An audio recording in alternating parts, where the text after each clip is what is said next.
প্রোফাইলে যদি হাদি ভাইয়ের ছবি থাকে আর ভিতরে উল্টাপাল্টা অশ্লীল গালাগালি থাকে, বুঝে নিবেন এটা 100% রাজাকারের বাচ্চা, এটা বট বাহিনী।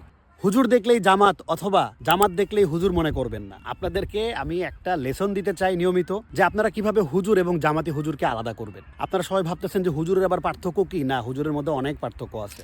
যারা আসল আলেম, আসল হুজুর, তাদেরকে কিভাবে চিনবেন আর জামাতকে কিভাবে চিনবেন, পার্থক্যটা কিভাবে করবেন, এইটা আমি সিরিজ আকারে আপনাদেরকে একটার পর একটা ক্লাস দিব। এটা সাধারণ জ্ঞান হিসেবে আপনাদেরকে আমি দিতে চাই। যারা আমার ভিডিও পছন্দ করেন, যারা তাদের জন্য এটা একটা ভাই অনেক বড় উপকারী জিনিস, যারা একটু বুঝতে চান।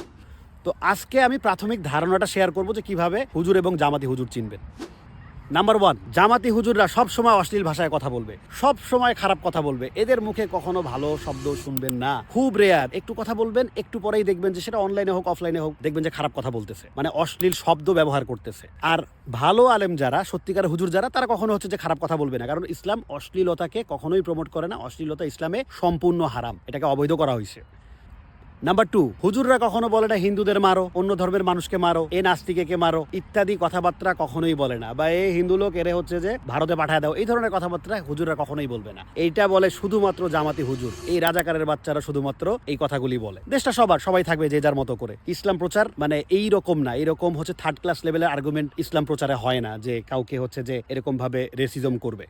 সো যখনই দেখবেন যে বলতেছে একে ধরো, একে মারো ইত্যাদি মব ভায়োলেন্সকে উস্কানি দিচ্ছে, এবং যখন দেখবেন যে অন্য ধর্মের মানুষকে অ্যাটাক করতেছে, তখনই বুঝবেন এটা হচ্ছে জামাতি হুজুর। আর যদি সাধারণ আলেম হয়, মানে সত্যিকারের আলেম যদি হয়, তাহলে সে যাকেই দাওয়াতের কথা বলুক, যাকেই অ্যাডভাইস করুক, অত্যন্ত ভদ্র ভাষায় বলবে, কখনো কাউকে অ্যাটাক করবে না, এবং মাথা নিচু করে থাকবে, মহিলাদের দিকে তাকায়ও না ঠিক মতো।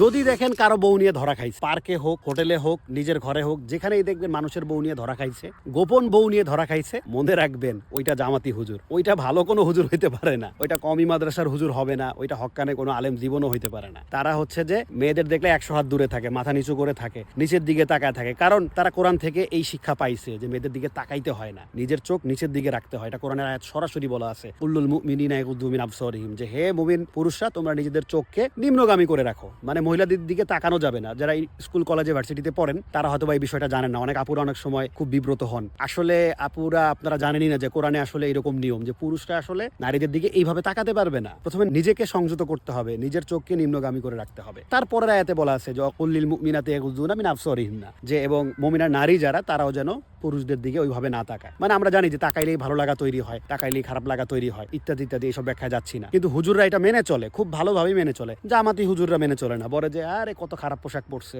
এই মেয়েটা কি শাড়ি পরছে, ওই কে এটা কি পরছে না পরছে, ব্লাউজ পরছে কি পরে নাই, ইত্যাদি ইত্যাদি ইত্যাদি ইত্যাদি, নাচতেছে কেন, এই গান গাইতেছে কেন, মানে ইত্যাদি ইত্যাদি। যাদের যে এত কমপ্লেন রে ভাই, নসিহতের জায়গায় করবে, কিন্তু তারা যে কাজটা করে, তারা একেবারে সরাসরি অ্যাটাক করে মানুষকে। যখনই দেখবেন কাউকে এরকম অ্যাটাক করতেছে এবং হচ্ছে যে বউ নিয়ে ধরা খাইতেছে, এই সিমটম গুলো যখনই দেখবেন, মনে রাখবেন এটা একটা জামাতি হুজুর। এবং সর্বশেষ আজকের সবচাইতে বড় যেটা বর্তমানে অনলাইনে খুব বেশি প্রয়োজন, খুব বেশি হচ্ছে যে বিষয়টা নিয়ে মানুষ বিরক্ত, সেইটা হচ্ছে প্রোফাইলে যদি হাদি ভাইয়ের ছবি থাকে আর ভিতরে উল্টাপাল্টা অশ্লীল গালাগালি থাকে, বুঝে নিবেন এটা 100% রাজাকারের বাচ্চা, এটা বট বাহিনী। এটা হচ্ছে যে কিছু জুলাইয়ের সমর্থনে কথা বলে, কিছু মুক্তিযুদ্ধের সমর্থনে কথা বলে, কিছু অন্য কিছুর সমর্থনে কথা বলে, আসলে এরা হচ্ছে রাজাকারের বাচ্চা। এই সমর্থনে কথা বলে বলে মানুষের সাথে আর কি মিল দিয়ে থাকে, কিন্তু প্রোফাইলে হাদি ভাইয়ের ছবি আর ভিতরে গালাগালি, এটা রাজাকারের বাচ্চা। 1000% শিওর থাকবেন, এই রাজাকারের বাচ্চা ছাড়া এই খারাপ ভাষা কেউ বলতে পারবে না। এবং অনলাইনে এরা দেখবেন মেয়ে পাইলেই হ্যারাসমেন্ট করে, ওদের দলের হইলে কোনো কথা নেই, দলের না হইলে স্লাট শেমিং শুরু করে, মানে নোংরা ভাষা, কি খারাপ ভাষা বলে, মানে প্রস্টিটিউট হিসেবে ট্রিট করে, কত দাম ইত্যাদি, ভালো মন্দ, মানে অনেক নোংরা কথা। এটা আমার বলার কিছুই নেই ভাই, এটা আপনারা দেখেন, প্রতিনিয়ত দেখেন। আর আপুরা তো দেখেনি যে কি পরিমাণে এরা হচ্ছে ইনবক্সে বা এদের এগেনস্টে গেলে ইনবক্সে হোক, কমেন্টে হোক, কি ধরনের নোংরা কথা বলে। সো এটাই ছিল আজকের মানে সবচাইতে বড় বোনাস। সো আশা করি ইনশাল্লাহ সামনে আরো বলবো যে জামাতি হুজুর এবং নর্মাল হুজুরের পার্থক্য। আমরা যেন হুজুর দেখেই জামাতি মনে না করি, আবার হুজুর দেখেই যেন আসল হুজুর মনে না করি। এখন থেকে আমাদের পার্থক্যটা বুঝতে হবে, এবং সত্যিকারে হুজুররা হচ্ছে যে অনেক ডিসেন্ট হয়, অনেক ভদ্র হয়, তারা কোনোদিনও নোংরা কোনো কাজের মধ্যে নাই। আসসালামু আলাইকুম।